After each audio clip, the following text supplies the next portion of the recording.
Welcome to Hub Hits. I'm Harrison Lowman, managing editor of The Hub. Well, this week, the CRTC, Canada's communications regulator, delivered a ruling that will change what counts as Canadian content on screen and online as it implements the much debated Online Streaming Act.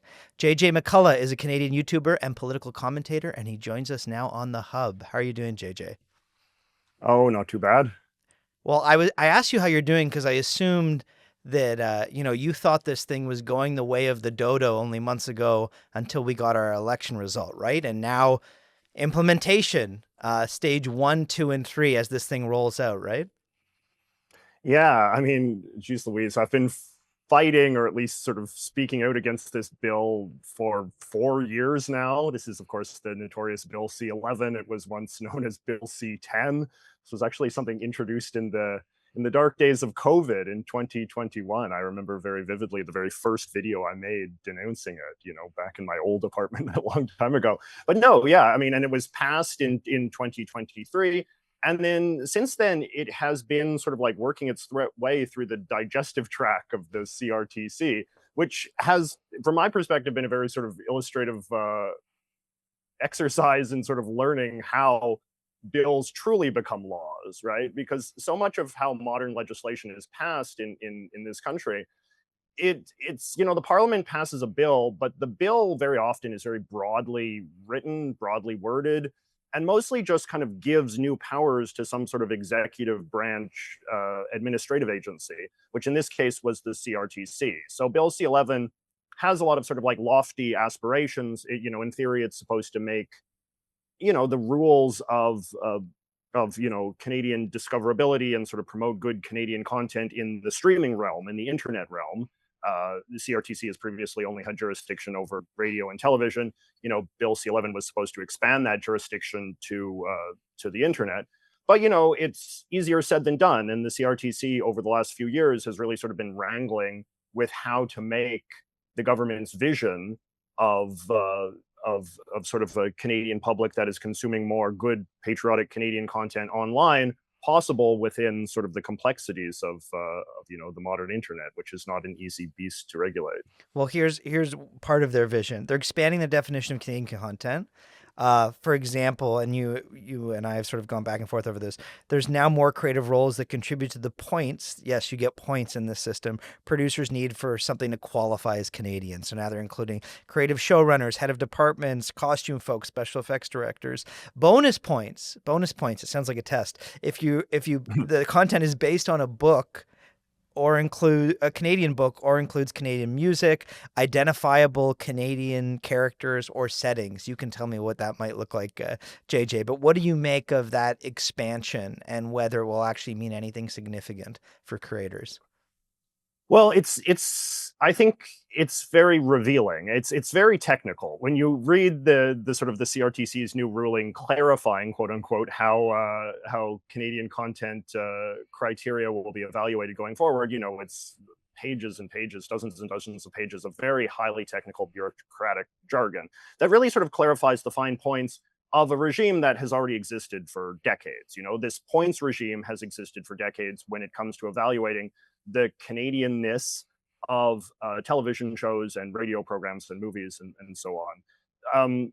What is interesting is that there had been a lot of sort of concern about sort of the way in which the definition of Canadianness might apply in a sort of novel and new, sort of more imaginative way to the online space. But what this really sort of shows is that that's not the case at all, and that this is really a very sort of minor kind of tinkering around the edges of a very old CRTC Canadian content regime, which suggests that that they primarily see their obligation. The CRTC primarily sees its obligation to kind of the established players in the Canadian sort of media space.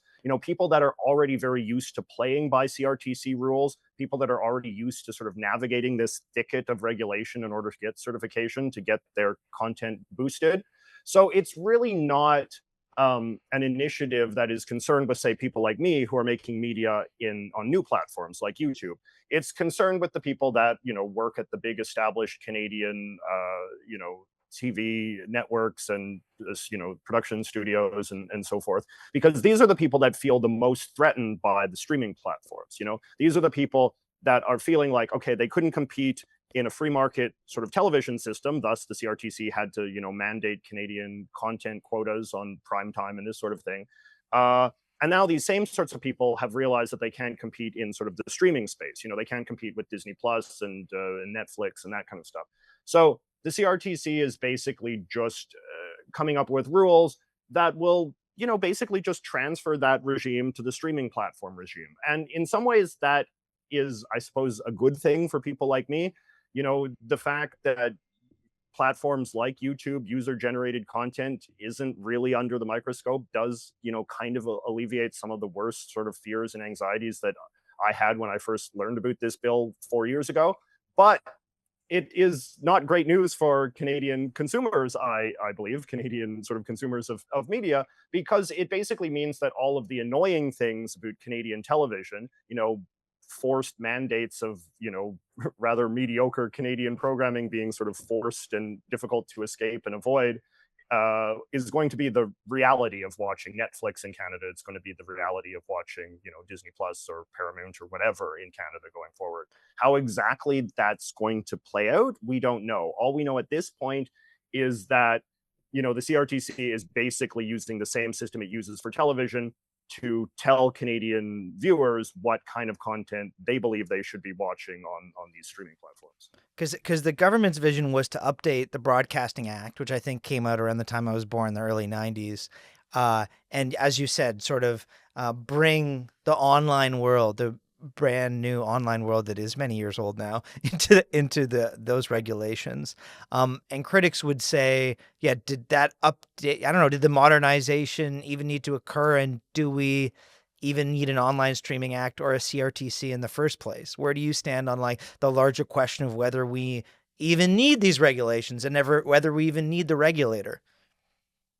Well, something that I think I've realized by going through this process, I've testified at Parliament, testified at the CRTC several times, is I think what I've realized is that this is in many ways like, it's kind of like an industrial policy. Like, it's not really about the media side of things. It's not really about the cultural side of things.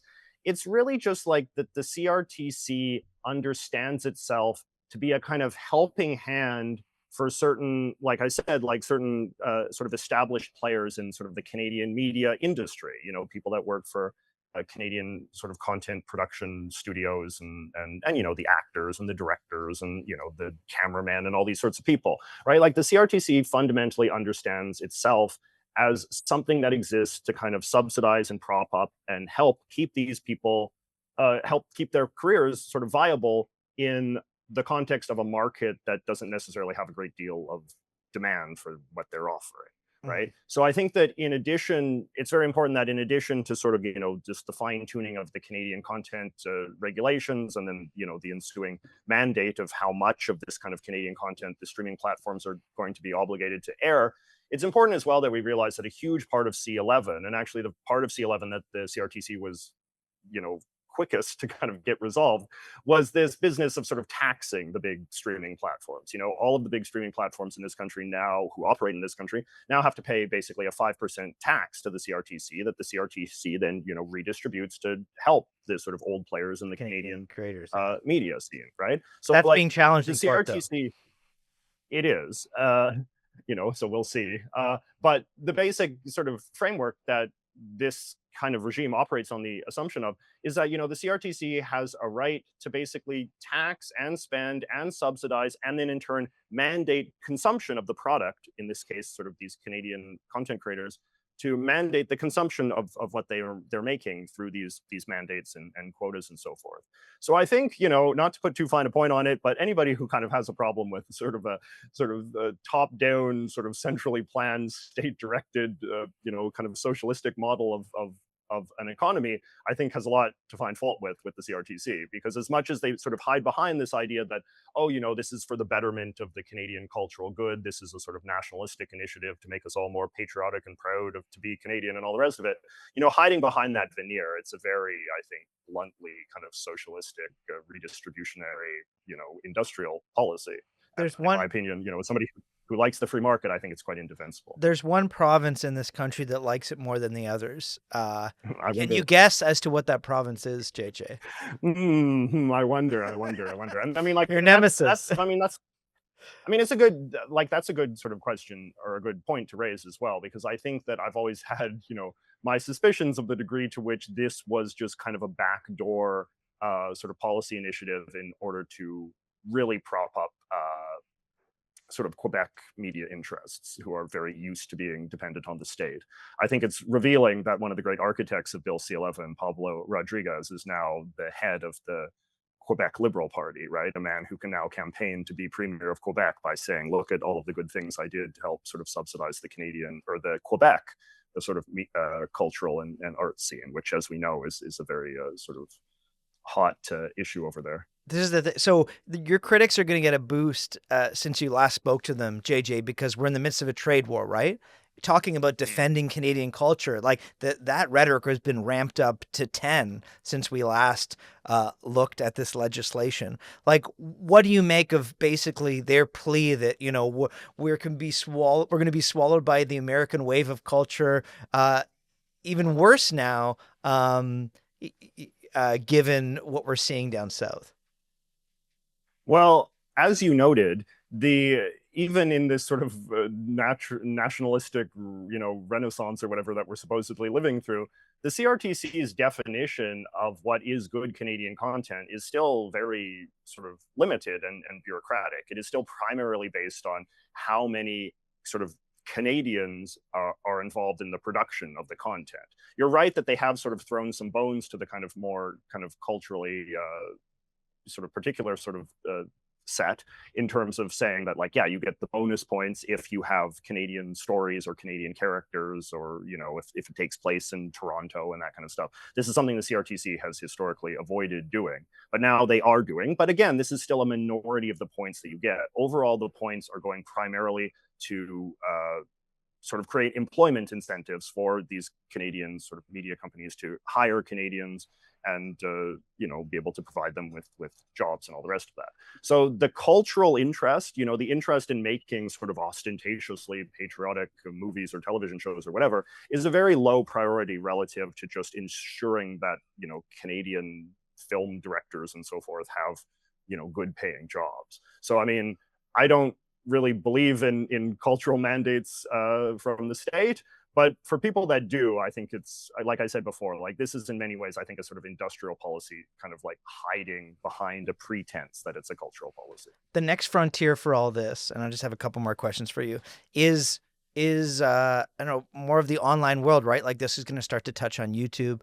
You and I have talked about discoverability. It's a lot easier, whatever, I don't know that word really means, for there to be discoverability when it's radio waves and you can play a tragically hip song every 15 minutes to meet your quota. It's a lot harder on online for YouTube creators like yourself to be, I don't know what it'll look like on your YouTube page featuring a video of beavers somewhere near the top. Can you walk our listeners and viewers through what will be a further thicket introduced when it comes to regulations connected to the Wild West that is YouTube, online, etc.?